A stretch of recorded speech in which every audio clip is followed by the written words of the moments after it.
Beneath the glaring sun of the African savanna, a ghostly figure stands out among the tawny prides. A rare white lion, majestic, but marred by a gruesome affliction. What should be a crown of pride, a symbol of elusive purity, is instead overshadowed by a grotesque hive bursting forth from a gaping wound across its flank. This is no ordinary injury.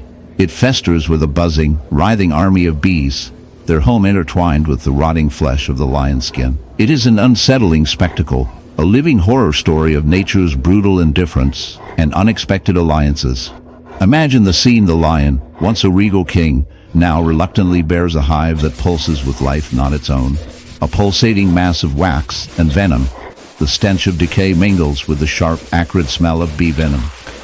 The bees, millions of them, construct their elaborate honeycomb architecture in the raw tissue, feeding on the fluids oozing from the wound and thriving in the warmth of the lion's body heat. This unnatural cohabitation turns the lion into a grotesque skyscraper for insect society, a hive built on suffering and survival. Bees typically prefer the cool shadows of hollow trees or the sheltered crevices of ancient walls, where they can craft their wax-lined homes far from predators and elements. But here, in an extraordinary twist of ecological fate, these bees exploit an injured apex predator. The white lion's wound provides an unintentional haven, a damp, nutrient-rich, and protected cavity where the queen bee establishes her colony. This aberrant infestation disrupts the lion's ability to move, hunt, and defend itself, as every step agitates its stinging tenants, provoking assaults from all sides. Each sting adds to the torment, injecting paralyzing venom and intensifying the necrosis of surrounding tissues. The infection and infestation work as a grim symbiosis. The lion's compromised immune system struggles to fight off bacterial invasion attracted to the open wound, while the bees defend their fortress with the lethal precision that nature has honed through millennia. The lion's cries echo in barren echoes, a tortured roar caught between pain and warning, carnivorous insects like in the damp shroud of a forgotten pasture. Under the waning light of dusk, something grotesque and utterly alien takes shape against the natural order. A horse, noble yet marred, is the host to a monstrous hive. This is no ordinary wound. It pulsates with life of a sinister, buzzing kind. Flesh and exoskeleton fuse in a macabre dance as the infestation of bees burrows deep, transforming the equine's hide into a living, breathing honeycomb labyrinth. What begins as a mere curiosity soon spirals into a vivid, stomach-churning tableau of nature's darker mechanics. The skin, once smooth and glossy, now bulges grotesquely where the hive thrives. Hardened wax panels, glued by the bee secretions, break the skin's continuity, pushing against muscle and sinew to form an unnatural armor. The air is thick with the fetid scent of fermenting flesh and stale honey, an olfactory assault that mirrors the visual horror. These bees, tiny architects with darting shadows, crawl ceaselessly over the pockmarked landscape, inserting themselves like parasites and craftsmen alike. Their waxy cells enclose pupae at various stages of metamorphosis, all nestled infamous within the slaughtered skin of the horse. How did this symbiosis of suffering arise? The answer is a chilling plunge into the life cycle of bee behavior and fungal decay, a horrific synergy made possible by nature's less hospitable corners. When a horse hide is compromised, whether by an accident, infection, or neglect, it becomes vulnerable to opportunistic invaders. Honeybees, usually emblematic of life and productivity, can sometimes turn their industrious instincts onto a host's body, exploiting the raw meat like a rotting log. The bees collect fluids from infected wounds, mixing it with nectar and pollen to build their hive architecture. But here, instead of tree branches or hollowed logs, beneath the vast skies of the untamed wilderness, roams a creature both majestic and tragic: the bison, a living monument to a primal world that balances life and death with brutal honesty.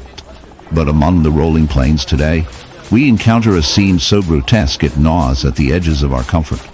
Here is a bison, its coat tangled and stained, bearing a wound so horrific it seems almost surreal, a swollen, pulsating wasp nest embedded deeply into its flesh, a gory testament to nature's ruthless cycles. This is no mere injury.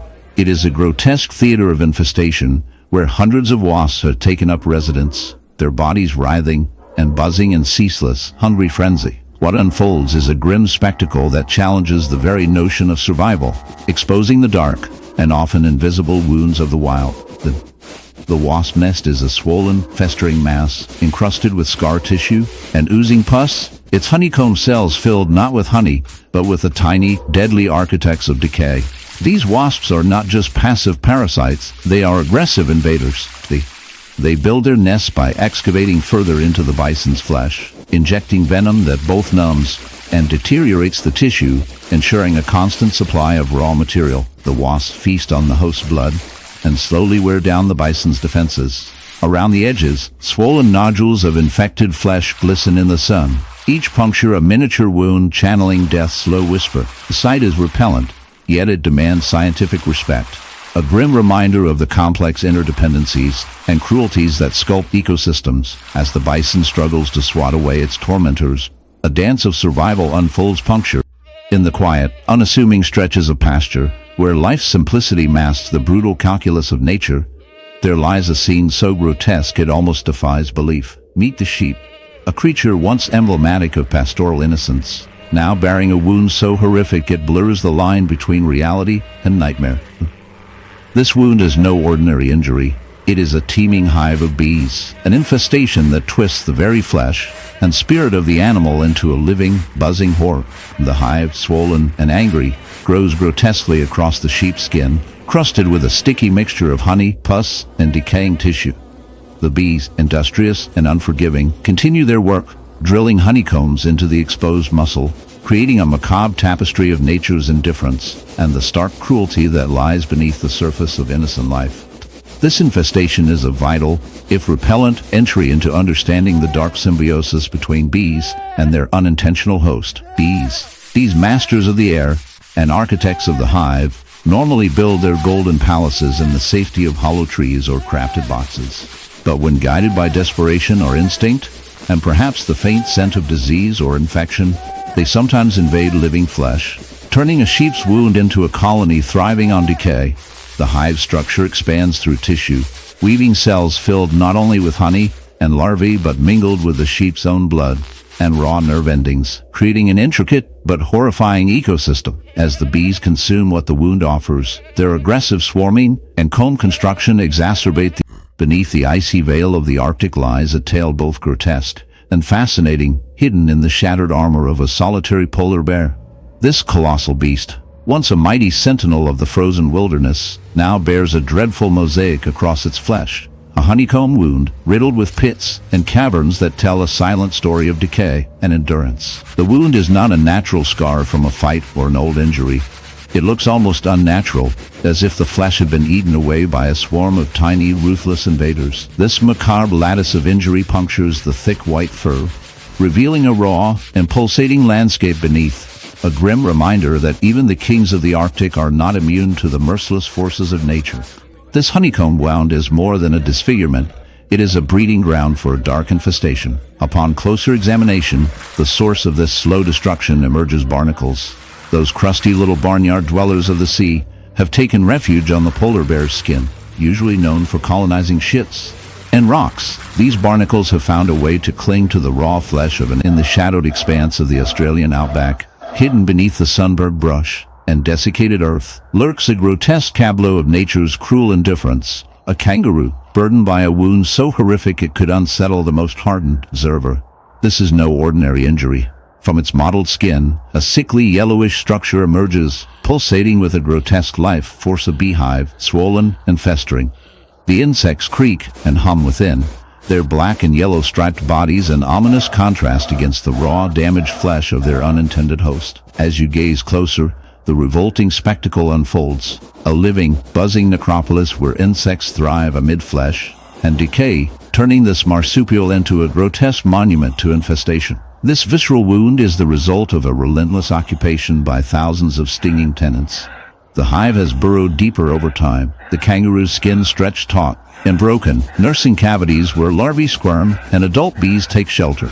The air is thick with the metallic stench of blood and honey, a nauseating mixture of sweetness and rot. The kangaroo's fur is matted, soaked with pus and bee venom, a cocktail that seeps into its tissue, activating a relentless cycle of decay and healing that never quite succeeds. Flies dart in and out, feeding on the necrotic tissue, adding their own contributions to this small, nightmarish ecosystem. Flesh-eating bacteria, opportunistic and voracious, thrive in this warm, moist environment, magnifying the severity of infection and turning the wound into a festering sore that oozes thick, yellow-green fluid.